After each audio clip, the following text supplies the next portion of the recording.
Shalom,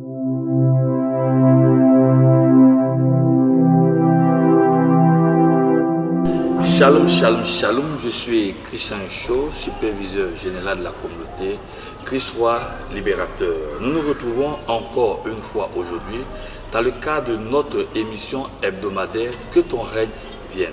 Aujourd'hui, nous allons étudier un personnage assez atypique de la Bible dans le livre de Nombre chapitre 22, à partir du verset 1 au suivant. Nombre chapitre 22, verset 1 au suivant. Je vais lire. Les enfants d'Israël partirent et campèrent dans les plaines de Moab, au-delà du Jourdain, vis-à-vis de Jéricho. Balaam, fils de Siphor, vit tout ce qu'Israël avait fait aux Amoréens. Et Moab fut très effrayé en face d'un peuple aussi nombreux. Il fut saisi de terreur en face des enfants d'Israël. Moab dit aux anciens de Madian: cette multitude va dévorer tout ce qui nous entoure, comme le bœuf boude la verdure des champs. Balak, fils de Siphor, était alors roi de Moab. Il envoya des messagers auprès de Balaam, fils de Béor, à Pétor, sur le fleuve, dans le pays des filles de son peuple, afin de l'appeler et de lui dire: voici un peuple est sorti d'Égypte. Il couvre la surface de la terre, il habite vis-à-vis de moi. Viens, je te prie, maudis-moi ce peuple, car il est plus puissant que moi. Peut-être ainsi pourrais le battre. Je chasserai du pays, car je sais que celui que tu bénis est béni, celui que tu maudis est maudit. Les anciens de Moab et les anciens de Madian partirent, ayant avec eux des présents pour le devin. Ils arrivèrent auprès de Balaam et lui rapportèrent les paroles de Balak. Balaam leur dit: passez ici la nuit, je vous donnerai la réponse d'après ce que le Seigneur me dira. Et les chefs de Moab restèrent chez Balaam. Dieu vint à Balaam et dit: qui sont ces hommes que tu as chez toi? Balaam répondit à Dieu: Balaam, fils de Siphor, roi de Moab, les a envoyés pour me dire: voici un peuple sorti d'Égypte et il couvre la surface de la terre. Viens donc, maudis-le, peut-être ainsi pourrais-je le combattre et je le chasserai. Dieu dit à Balaam: tu n'iras point avec eux, tu ne maudiras point ce peuple, car il est béni. Voilà une histoire. C'est l'histoire d'un prophète, selon la Bible, d'un devin, quelqu'un qui reçoit des révélations, quelqu'un qui reçoit des paroles de Dieu, quelqu'un qu'on consulte. Et parfois, quand on a un problème, on va le voir, on va le consulter. Il ne fait pas seulement de la simple consultation, parce qu'il va jusqu'à maudire, et celui qui maudit est maudit. Il va aussi bénir, celui qui bénit est béni. On reviendra un peu sur les thèmes de maudit et de bénir. Mais parlons d'abord de Balaam. Il vient voir Balaam. Pourquoi? Parce qu'ils ont un problème. Quel est le problème qu'ils ont? Ils ont un adversaire, ils ont un ennemi, ils ont un concurrent, ils ont un rival, ils ont quelqu'un. Ils sont convaincus que cette personne, si ils s'engagent dans un combat avec cette personne, ils sont convaincus de perdre. Déjà, la rumeur, la renommée de cette personne a déjà envahi partout. Et eux, là où ils sont, ils ont déjà peur. Donc, qu'est-ce qu'il veut faire? De façon spirituelle, il veut aller contrer ou bien contrecarrer les plans de cette personne en faisant quoi? En allant l'attacher, en allant voir un devin. C'est ainsi qu'ils sont allés voir Balaam. Ils arrivent donc chez Balaam. Et qu'est-ce qui se passe? Dieu dit à Balaam: mais qui sont ceux qui sont chez toi? Il dit: non, c'est Balak qui les a envoyés parce qu'ils disent qu'ils ont un problème, moi de venir intervenir. Et Dieu dit: non, tu ne bouges pas. Non seulement tu ne bouges pas, mais ce que tu dois aller faire, il te demande de faire, ne le fais pas. Parce que moi j'ai déjà béni ce peuple-là. Et la Bible dit que il leur donne la réponse de Dieu. Mais en donnant la réponse de Dieu, il ne dit pas avec conviction en disant: je ne dois pas aller parce que ce peuple-là, il est comme ça, donc on ne doit pas faire ça sur lui. Il dit simplement que Dieu m'empêche d'aller. Autrement dit, lui il veut bien partir, mais c'est parce que Dieu ne veut pas. C'est ainsi que eux se lèvent et puis ils vont faire la commission à leur roi qui est Balak. Et Balak les ramène. Il leur donne encore plus de cadeaux, plus de trésors pour dire: non, que personne ne t'empêche de venir.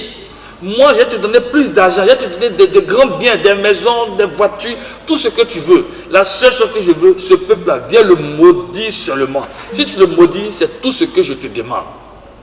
Ils sont revenus chez Balaam. La Bible dit que Dieu, pendant la nuit, il leur demande: ah bon, ils sont encore revenus? Ok. Dieu dit: puisqu'ils sont là, lève-toi le matin, va avec eux. Mais quand tu dois partir, c'est ce que moi Dieu je vais te demander de faire, c'est ça que tu vas faire uniquement. Balaam est d'accord. Et la Bible déclare, Balaam se leva, à partir du verset 21, se leva le matin, scella son ânesse et partit avec les chefs de Moab. La colère de Dieu s'enflamma parce qu'il était parti. Mais pourquoi? Dieu te demande de faire quelque chose et puis après il se fâche. Pourquoi il se fâche? Non, il n'a pas à se fâcher. Si Dieu est fâché, parce que dans un premier temps, il t'avait déjà donné, il t'avait déjà dit ce qu'il voulait et ce qu'il ne voulait pas. Tu as bien entendu, tu as bien compris. Et toi qui dis que tu es le prophète de Dieu, le prophète de Dieu ne cherche pas sa volonté, il cherche d'abord avant tout la volonté de Dieu. C'est pourquoi j'aime cette belle prière. Quand je dis fais la prière, dis non, Père, que ta volonté soit faite sur la terre comme au ciel. Est-ce que nous recherchons vraiment la volonté de Dieu ou c'est notre volonté que nous voulons? Est-ce que nous cherchons réellement à faire asseoir le règne de Dieu ou bien c'est ce que nous désirons, que nous voulons faire? Voilà Balaam. Il va jusqu'à faire, il a envie de faire une épreuve de force avec Dieu parce que Dieu est fâché contre lui. Pendant que Dieu se fâche contre lui, qu'est-ce qui se passe? Il se passe qu'au même moment, on dit, et l'ange du Seigneur se plaça sur le chemin pour lui résister. Dieu vient résister à Balaam. Des gens sont étonnés de comprendre que ce qu'ils sont en train de faire, ça ne marche pas, ça n'avance pas. Mais pourquoi ça ne marche pas? Pourquoi ça n'avance pas? Mais peut-être que ce n'est pas le plan de Dieu, ce n'est pas la volonté de Dieu.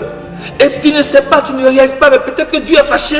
Peut-être que Dieu n'est pas content de ce que tu es en train de faire. Et qu'est-ce qu'il fait? Il est en train de te résister. Te résister veut dire, ce que tu es en train de faire là, il y a comme un vent qui compte, il y a comme une opposition. Ce n'est pas sorcier, ce n'est pas démon, ce n'est pas... Non, c'est toi qui n'es pas dans le plan de Dieu. Dès le départ, Balaam connaissait le plan de Dieu et sa volonté. Et de façon délibérée, il n'a pas voulu l'accepter parce qu'il y a affaire de jetons qui est en jeu. Dis à ton frère, affaire de jetons là, ça peut faire tomber. On dit même les grands hommes n'en sont pas exempts. Donc fais attention à ton cœur. La Bible dit l'ange du Seigneur se plaça dans le sentier entre les villes. L'ânesse vit l'ange de Dieu, elle se tira et pressa le pied. Balaam contre le mur. Balaam la frappa à nouveau. L'ange du Seigneur passa plus loin et se plaça dans un lieu où il n'y avait point d'espace pour se détourner à droite et à gauche. L'ânesse vit l'ange et elle s'abattit sous Balaam. La colère de Balaam s'enflamma, il frappa l'ânesse avec le bâton.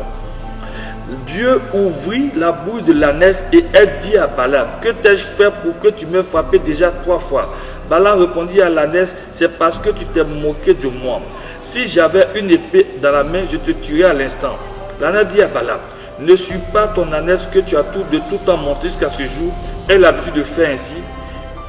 Et il répondit non. Le Seigneur ouvrit les yeux de Balaam et Balaam vit l'ange du Seigneur et qui se tenait sur le chemin. Son épée nue à la main et il s'inclina et se prosterna sur son visage. Quand tu vois l'ange de Dieu avec son épée qui est dégainée, c'est qu'il vient pour frapper. L'ange de l'Éternel ne vient pas comme ça. C'est Dieu lui-même qui se place. Déjà par 3 fois, il y a des événements qui t'ont montré que c'est pas bon. Ça se gâte, ça ne marche pas. Il faut réfléchir. Tu accuses les gens, tu accuses même l'ânesse. L'ânesse a fait quoi? Et Dieu ouvre. Parce que dans ta bêtise, à cause de ce que tu recherches, tu es devenu aveugle. Mais Dieu ouvre tes yeux pour te dire, hé petit, fais attention. Mais tu n'écoutes pas. On ouvre même la bouche de quelqu'un qui ne parle pas. L'ânesse commence à parler en langue. C'est toi un peu seulement quand tu peux te faire ribabababa. Aujourd'hui, là, c'est l'ânesse qui fait ribababa, mais tu n'entends plus les ribababa. Ça veut dire qu'il y a quelque chose qui est en train de t'aveugler. L'ânesse a parlé pour dire, je ne t'ai jamais fait ça. Quand tu me prends, on s'en va. Quand tu veux faire quelque chose, ça a toujours réussi. Mais pourquoi aujourd'hui ça ne marche pas? Pourquoi les gens se lèvent? Pourquoi les gens sont en train de s'opposer? Il faut te poser la question. Revois-toi parce que tu es sur un chemin d'égarement. Que Dieu te bénisse et que Dieu ouvre tes yeux pour que tu puisses comprendre ce qui est en train de se passer, ce que tu vis, pour comprendre que tu n'es certainement pas sur le bon chemin. Et reprends-toi parce que c'est un chemin de perdition. Que Dieu te bénisse pour la semaine prochaine.